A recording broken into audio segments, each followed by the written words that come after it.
Ya. Joder, perro. No lo dejo.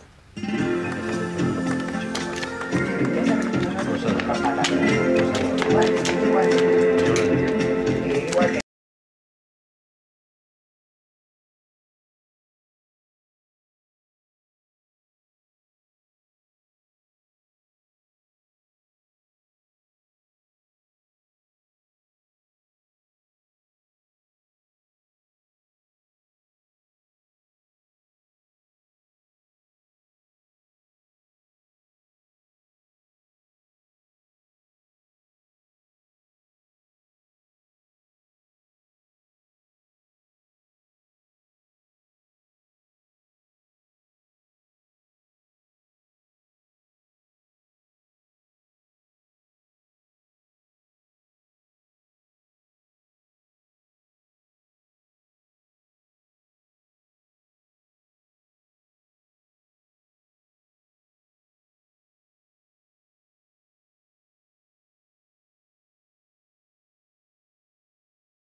yo no te conozco de nada.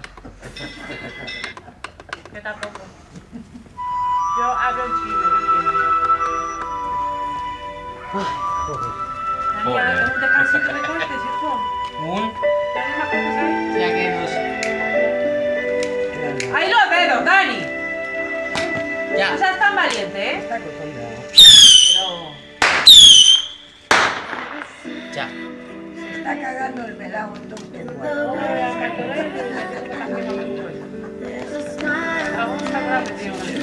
Es que no come. Pues no está en el baño, con la tapa.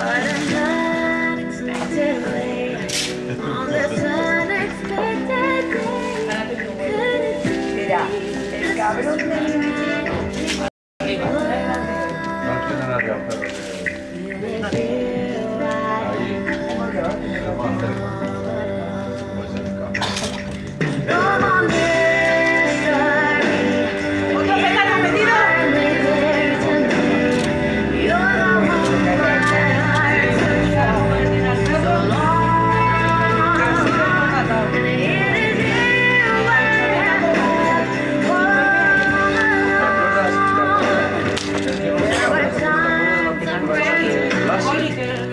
Lassi.